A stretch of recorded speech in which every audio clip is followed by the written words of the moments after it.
സ്വന്തം അച്ഛൻ ഒരു മകൾക്ക് ഇത്രയും ചീത്ത പറയാൻ ഒക്കുമോ ഓമനക്കുട്ട? പക്ഷെ നമ്പ്യാർ ഒരക്ഷരം മിണ്ടിയില്ല കേട്ടോ. ബോധം തെളിഞ്ഞാലല്ലേ മിണ്ടാൻ പറ്റൂ. തെളിയുന്നതിന് മുമ്പ് മുതലാളി വിളിക്കിറങ്ങിയത് നന്നായി. ഈ സാധനം ഇത്ര കുറ്റം കെട്ടതാണെന്ന് ഞാൻ അറിഞ്ഞു. അവര് പറഞ്ഞ കഥകൾ വെച്ച് നോക്കുമ്പോ സാറിനെ ചീത്ത മാത്രം പറഞ്ഞാ പോരാ. ആ കൊച്ചുമോൻ പ്രദീപ് അപ്പൂപ്പനായതുകൊണ്ട് മാത്രമാണ് പിടിച്ച് കശക്കാതെ വിട്ടത്. ആക്രിയുടെ കയ്യിൽ നിന്ന് ഞാൻ പ്രതിമ വാങ്ങിച്ചപ്പോ നീ എന്റെ മുഖം ശ്രദ്ധിച്ചോ? പിന്നെ ശ്രദ്ധിച്ചു. സന്തോഷം കൊണ്ട് സാറിന്റെ മുഖം ബുൾഡോഗിനെ പോലിരുന്നു. അതാ മുഖഭാവം മാറിയത്. അനർത്ഥങ്ങൾ പലതും ഉണ്ടാവും. ഇത് ഒഴിവാക്കാതെ ഞാൻ ഇനി വീട്ടിലേക്കില്ല. നിൽക്കൂ. മുതലാളി തന്നെയും കാത്തിരിക്കുക. ഞങ്ങളോട് ക്ഷമിക്കണം. ഇത് നിങ്ങൾക്ക് ഫ്രീ ആയിട്ട് തന്നതാണെന്ന് ഞങ്ങൾക്ക് മനസ്സിലായി. ഇത് നിറഞ്ഞ മനസ്സോടെ സന്തോഷത്തോടെ ഞങ്ങളോടൊരു വിരോധവും തോന്നാതെ തിരികെ മേടിക്കണം. ഇനി ഈ സാധനം കണ്ട് എനിക്ക് സന്തോഷമല്ല തോന്നുന്നത്, കലിയ വരുന്നത്. ഇത് കാരണം ഒന്നും രണ്ടും തല്ലല്ല ഞാൻ കൊണ്ടത്.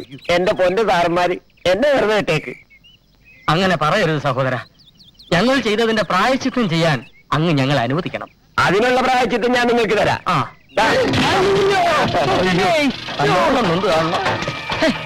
ഹഴിയെ പോണ വയ്യാവേലിയെല്ലാം മുതലാളിയുടെ തലയിലാണല്ലോ വീഴുന്നത്. അതെ, പ്രതിമ എന്റെ കയ്യിൽ ഇരിക്കുന്നതുകൊണ്ടാ. ഇതൊന്ന് ഒഴിവാക്കിത്താ.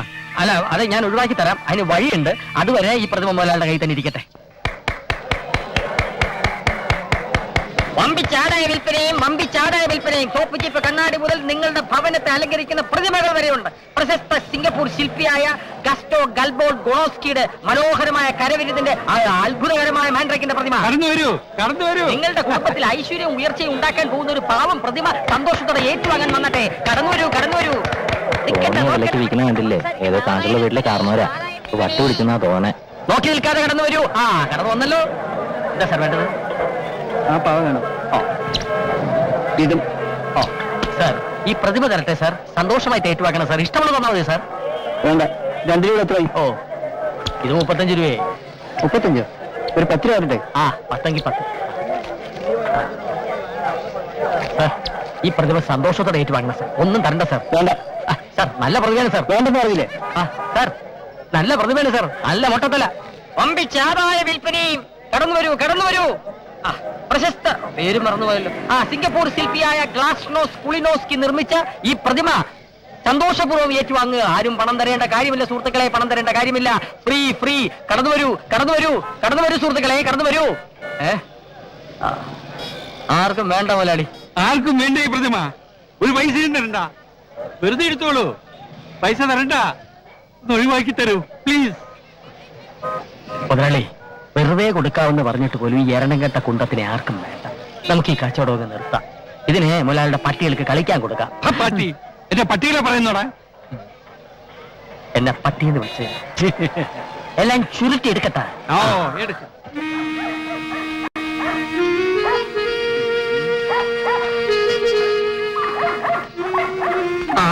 മുതലാളി, മുട്ടയടിച്ച ഒരു ഒഴിയാ ബാധയെ മൊത്തമായിട്ടും ചില്ലറയായിട്ടും കൊടുക്കാനുണ്ടെന്ന് നമുക്ക് പത്രത്തിലൊരു പരസ്യം കൊടുത്താലോ? മിണ്ടാരിയടോ. ഈ സാധനം കൈ കിട്ടിയപ്പോഴേ നീ കാലക്കേടാ. ഇതും കൊണ്ട് നീ വീട്ടിനകത്തോട്ട് കയറിയാൽ എന്റെ നായ്ക്കൾക്ക് എന്തെങ്കിലും. മുതലാളി, നായ്ക്കള് കോറസായിട്ട് ഓരിയിടുന്നുണ്ടല്ലോ. ഈശ്വര, എന്റെ സംശയം ശരിയായിരുന്നു. ഇതിലുള്ള ബാധയെ കണ്ടിട്ടാണ് ഓരിയിടുന്നത്. ഇന്നത്തെ കാലത്ത് ഇതൊക്കെ ആര് വിശ്വസിക്കാനാ?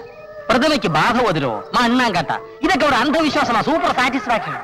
ഒരാളി രണ്ടും കൽപ്പിച്ച് വീട്ടിനകത്തോട്ട് കയറിയട്ടെ. പട്ടികൾ ചാവാണ് ഞാൻ കുഴിച്ചിട്ടുള്ള, അല്ലെ ഉപ്പിലിട്ട് വെച്ചോളാം. ഉപ്പിലിടുന്നു? അതെ, ഉപ്പിനകത്ത്. Lady fool, ചങ്കിക്കൊള്ളുന്ന ഓർത്തവനും പറയലടോ. ഇനി ഞാൻ നോക്കിയിട്ട് ഒരു വഴിയേ ഉള്ളൂ. നീ എന്റെ വിശ്വസ്ത സേവകനാണെങ്കിൽ ഞാൻ പറയുന്നത് നീ അനുസരിക്കണം. തീർച്ചയായും അനുസരിക്കും. നേരും നിറയും കൂറുമുള്ള ഒരു തൊഴിലാളിയുടെ കടമയല്ലേ അത്? എന്നാൽ നീ ഇത് സന്തോഷമായിട്ട് സ്വീകരിച്ചാട്ടെ. മുതലാളി, പട്ടികളെ രക്ഷിക്കാൻ പട്ടിണി പാവമായി പണിക്കാരനിട്ട് തന്നെ പാര പണിയണം. നിനക്കിതിലൊന്നും വിശ്വാസമില്ലെന്നല്ലേ പറഞ്ഞത്? പിന്നെന്താ എന്ന് ഞാൻ പറഞ്ഞു. എന്നാൽ ഇത്ര അനുഭവിച്ച സ്ഥിതിക്ക് ഇതിനെ എനിക്ക് സന്തോഷപൂർവ്വം സ്വീകരിക്കാൻ പറ്റുമെന്ന് തോന്നുന്നില്ല. ഞാൻ സന്തോഷത്തോടെ സ്വീകരിച്ചെങ്കിലല്ലേ മുതലാളിയെ വിട്ട് ബാധ എന്നോടൊപ്പം പോരത്തുള്ളൂ. നിനക്ക് സന്തോഷമുണ്ടായാൽ ഇത് സ്വീകരിക്കുന്നതിൽ വിരോധമില്ലല്ലോ. തീർച്ചയായും ഇല്ല. പക്ഷെ എനിക്ക് സന്തോഷം ഉണ്ടാവണ്ടേ? നീ ഒന്ന് ശ്രമിച്ചു നോക്കൂ, ചിലപ്പോ വന്നാലോ. ബുദ്ധിമുട്ടാ. എന്നാ ഞാനൊന്ന് ശ്രമിച്ചു നോക്കാം. ശ്രമിച്ചു നോക്ക്. വരണമെങ്കിൽ വരട്ടെ. നീ റെഡിയല്ലേ? ഞാൻ റെഡിയാ.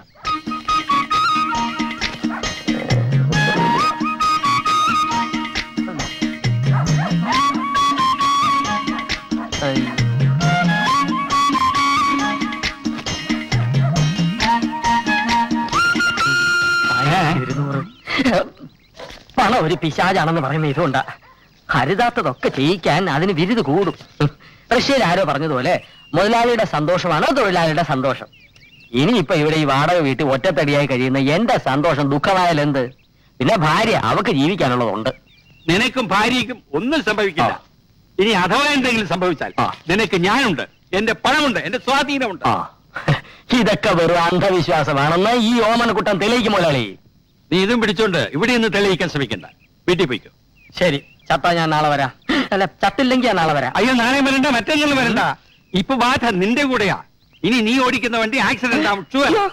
ഞാൻ ഇനി വേറെ ഡ്രൈവറെ വെച്ചോളാം. അപ്പൊ മുതലാളി എനിക്ക് പണം തന്നെ സന്തോഷിപ്പിച്ചത്? തന്ന പണം പിരിഞ്ഞു പോകാൻ അലവൻസ്. ഇത് ചതിയാണ്, കൊടും ചതി. മുതലാളിയെ രക്ഷിക്കാൻ വേണ്ടി ശ്രമിച്ച എന്നോട് ഇത് വേണ്ടായിരുന്നു. നിന്റെ ഇന്ന് മറ്റാരെങ്കിലും സന്തോഷപൂർവ്വം ഇത് സ്വീകരിച്ചു എന്ന് എനിക്ക് ബോധ്യപ്പെട്ട് കഴിഞ്ഞാൽ പിറ്റേന്ന് മുതൽ നീ ജോലിക്ക് വന്നോളൂ. എനിക്കൊരു വിരോധമില്ല. എന്റെ പട്ടി വരും. എന്നാൽ നിന്നേക്കാൾ സ്നേഹത്തോടെ ഞാൻ അതിനെ വളർത്തും. Get out! മുതലാളി ആലോചിച്ചിട്ടാണ് പറയുന്നത്. അതെ, get out! ഓ, ആലോചിച്ചിട്ട് എന്നാ പറയുന്നത്? സത്യമാണോ? ഈ മാരണം കൈ വന്നതോടുകൂടി എന്റെ പണി തെറിച്ചു. ദൈവമേ, വിശ്വസിക്കാനും വയ്യ, വിശ്വസിക്കാതിരിക്കാനും വയ്യ. എന്തെങ്കിലും ഒരു പോംവഴി കാണണം. എന്ത് പോംവഴി?